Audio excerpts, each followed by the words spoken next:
Chapter 7. Nobody seemed to know where they came from, but they were in the forest, Kanga and Baby Roo. When Pooh asked Christopher Robin, "How did they come here?" Christopher Robin said, "In the usual way, if you know what I mean, Pooh." And Pooh, who didn't know, said, "Oh." Then he nodded his head twice and said, "In the usual way. Ah." Then he went to call upon his friend Piglet to see what he thought about it. And at Piglet's house he found Rabbit, so they all talked about it together. "What I don't like about it is this," said Rabbit. "Here are we, you, Pooh, and you, Piglet, and me, and suddenly—" "And Eeyore," said Pooh. "And Eeyore, and then suddenly—" "And Owl," said Pooh. "And Owl, and then all of a sudden—" "Oh, and Eeyore," said Pooh. "I was forgetting him." "Here we are," said Rabbit very slowly and carefully. "All of us. And then suddenly we wake up one morning, and what do we find? We find a strange animal among us. An animal of whom we had never even heard before. An animal who carries her family about with her in her pocket. Suppose I carried my family about with me in my pocket. How many pockets should I want?" "16," said Piglet. "17, isn't it?" said Rabbit. "And one more for a handkerchief. That's 18. 18 pockets in one suit. I haven't time." There was a long and thoughtful silence, and then Pooh, who had been frowning very hard for some minutes, said, "I make it 15. "What?" said Rabbit. 15. 15 what? "Your family." "What about them?" Pooh rubbed his nose and said that he thought Rabbit had been talking about his family. "Did I?" said Rabbit carelessly. "Yes, you said." "Never mind, Pooh," said Piglet impatiently. "The question is, what are we to do about Kanga?" "Oh, I see," said Pooh. "The best way," said Rabbit, "would be this. The best way would be to steal Baby Roo and hide him, and then when Kanga says, 'Where's Baby Roo?'" "Aha! Aha!" said Pooh, practicing. "Aha! Aha! Of course," he went on, "we could say aha even if we hadn't stole Baby Roo." "Pooh," said Rabbit kindly, "you haven't any brain." "I know," said Pooh humbly. "We say aha so that Kanga knows that we know where Baby Roo is.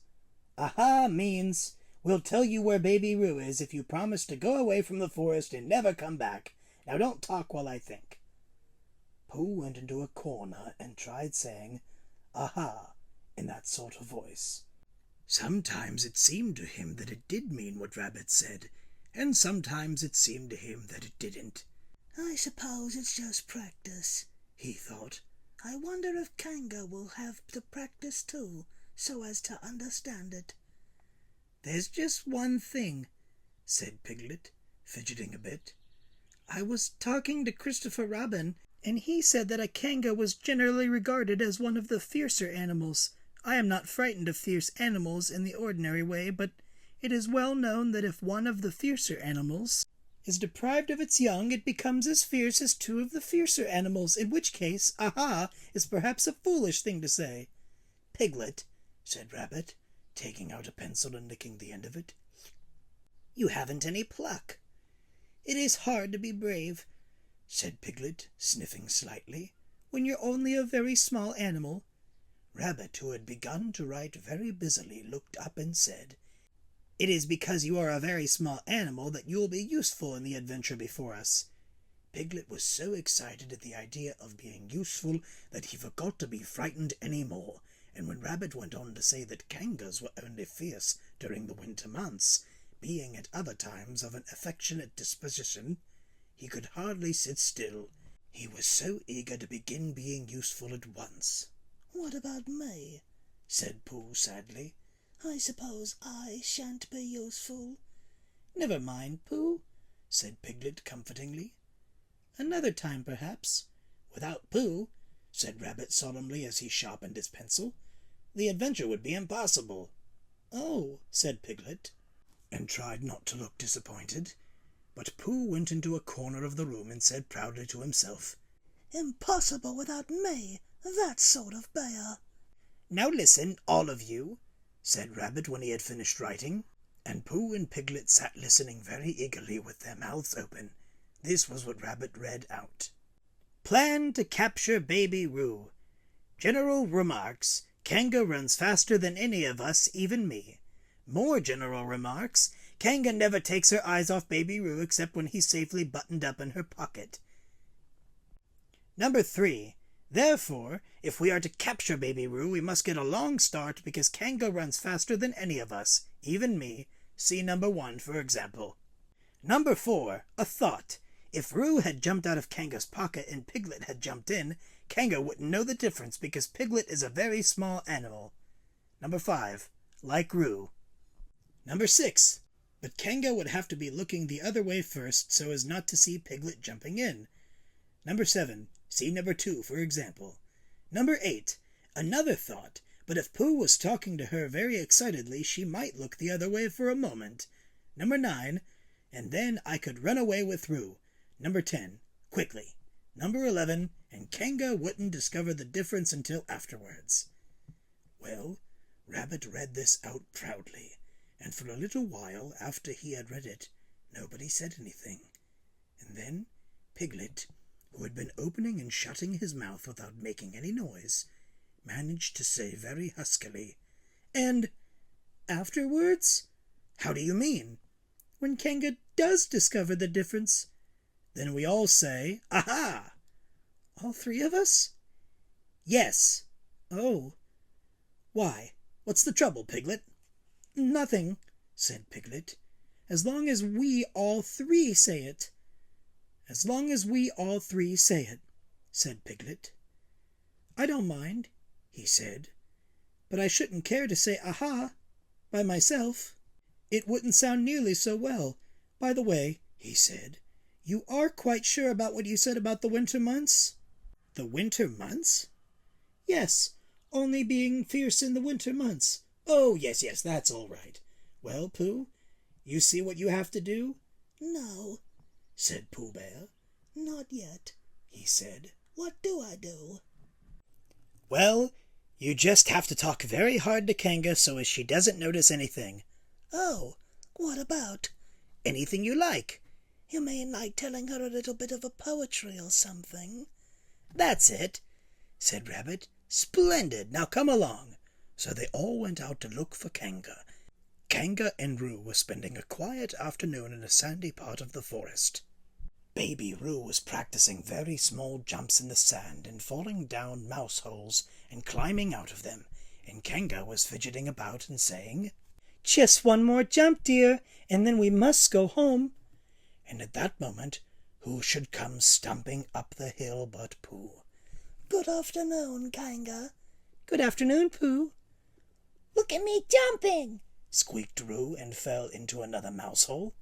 "Hello, Roo, my little fellow." "We were just going home," said Kanga.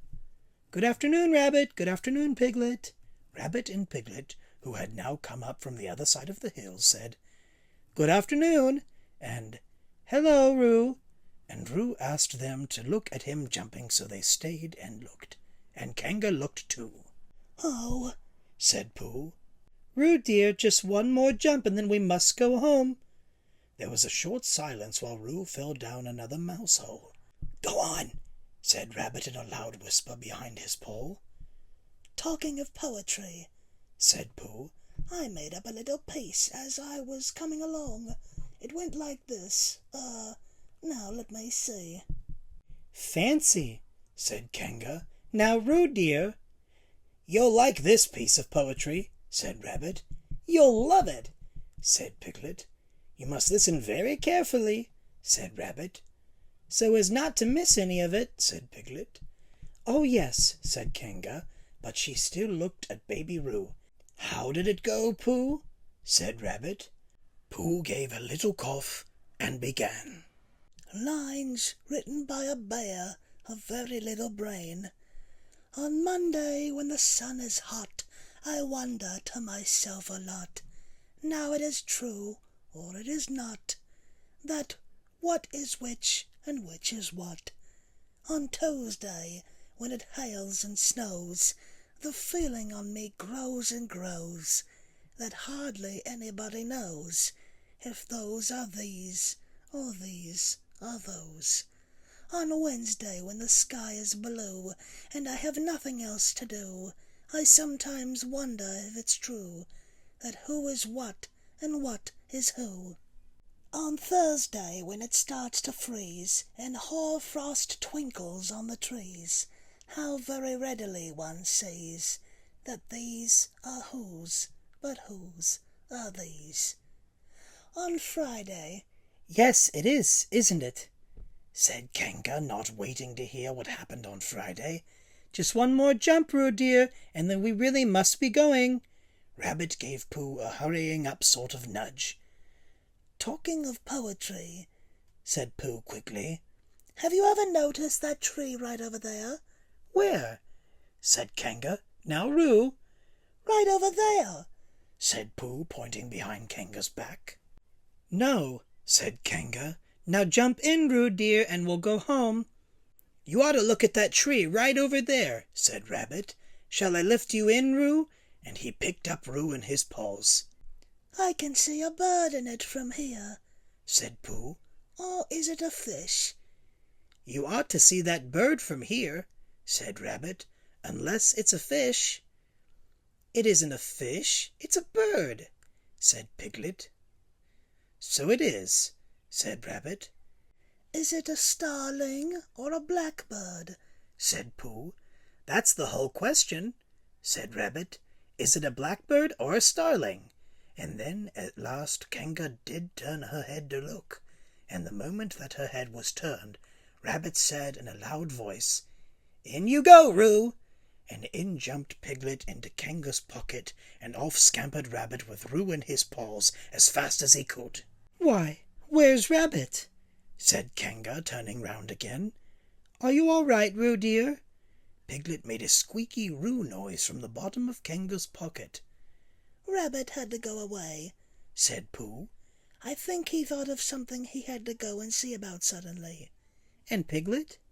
"I think Piglet thought of something at the same time, suddenly." "Well, we must be getting home," said Kanga. "Goodbye, Pooh." And in 3 large jumps she was gone. Pooh looked after her as she went. "I wish I could jump like that," he thought. "Some can and some can't. That's how it is." But there were moments when Piglet wished that Kanga couldn't. Often, when he had had a long walk home through the forest, he had wished that he were a bird. But now he thought jerkily to himself at the bottom of Kanga's pocket, "If this is flying, I shall never really take to it." And as he went up in the air, he said, "Ooh!" And as he came down, he said, "Ow!" And he was saying, "Ooh, ow! Ooh, ow! Ooh, ow!" all the way to Kanga's house. Of course, as soon as Kanga unbuttoned her pocket, she saw what had happened. Just for a moment, she thought she was frightened, and then she knew she wasn't, for she felt sure that Christopher Robin would never let any harm happen to Roo. So she said to herself, "If they are having a joke with me, I will have a joke with them." "Now then, Roo dear," she said as she took Piglet out of her pocket, "bedtime." "Aha!" said Piglet as well as he could after his terrifying journey. But it wasn't a very good aha, and Kanga didn't seem to understand what it meant. "Bath first," said Kanga in a cheerful voice. "Aha!" said Piglet again, looking round anxiously for the others. But the others weren't there. Rabbit was playing with baby Roo in his own house and feeling more fond of him every minute, and Pooh, who had decided to be a Kanga, was still at the sandy place on the top of the forest, practicing jumps. "I'm not at all sure," said Kanga in a thoughtful voice, "that it wouldn't be a good idea to have a cold bath this evening. Would you like that, Roo dear?" Piglet, who had never been really fond of baths, shuddered a long indignant shudder. and said in as brave a voice as he could, "Kanga, I see that the time has come to speak plainly. Funny little Roo," said Kanga, as she got the bath water ready. "I am not Roo," said Piglet loudly. "I am Piglet." "Yes, dear, yes," said Kanga soothingly. "And intimidating Piglet's voice too? So clever of him," she went on, as she took a large bar of yellow soap out of the cupboard. "What will he be doing next?" "Can't you see?" shouted Piglet. "Haven't you got eyes? Look at me!" "I am looking, Roo dear," said Kanga rather severely. "And you know what I told you yesterday about making faces. If you go on making faces like Piglet's, you will grow up to look like Piglet, and then think how sorry you will be. Now then, into the bath, and don't let me have to speak to you about it again." Before he knew where he was, Piglet was in the bath, and Kanga was scrubbing him firmly with a large lathery flannel. "Ow!" cried Piglet. "Let me out! I'm Piglet!" "Don't open the mouth, dear, or soap goes in," said Kanga. "There! What did I tell you?" You did it on purpose!" spluttered Piglet as soon as he could speak again, and then accidentally had another mouthful of lathery flannel. "That's right, dear. Don't say anything," said Kanga, and in another minute Piglet was out of the bath and being rubbed dry with a towel. "Now," said Kanga, "there's your medicine, and then bed." "What medicine?" said Piglet. "To make you grow big and strong, dear. You don't want to grow up small and weak like Piglet, do you? Well then." At that moment there was a knock at the door. "Come in," said Kanga, and in came Christopher Robin. "Christopher Robin! Christopher Robin!" cried Piglet. "Tell Kanga who I am. She keeps saying I'm Roo. I'm not Roo, am I?" Christopher Robin looked at him very carefully and shook his head. "You can't be Roo," he said, "because I've just seen Roo playing in Rabbit's house." "Well," said Kanga, "fancy that. Fancy my making a mistake like that." "There you are," said Piglet. "I told you so. I am Piglet." Christopher Robin shook his head again. "Oh, you're not Piglet," he said. "I know Piglet well, and he's quite a different colour." Piglet began to say that this was because he had just had a bath, and then he thought that perhaps he wouldn't say that, and as he opened his mouth to say something else, Kanga slipped the medicine spoon in and then patted him on the back and told him that it was really quite a nice taste when you got used to it. "I knew it wasn't Piglet," said Kanga. "I wonder who it can be." "Perhaps it's some relation of Pooh's," said Christopher Robin. "What about a nephew or an uncle or something?" Kanga agreed that this was probably what it was, and they said they would have to call it by some name. "I shall call it Poohtell," said Christopher Robin. "Henry Poohtell for short." And just when it was decided, Henry Poohtell wriggled out of Kanga's arms and jumped to the ground. To his great joy, Christopher Robin had left the door open. Never had Henry Piglet run so fast as he ran then. And he didn't stop running until he had got quite close to his house. But when he was 100 yards away, he stopped running and rode the rest of the way home, so as to get his own nice comfortable colour again.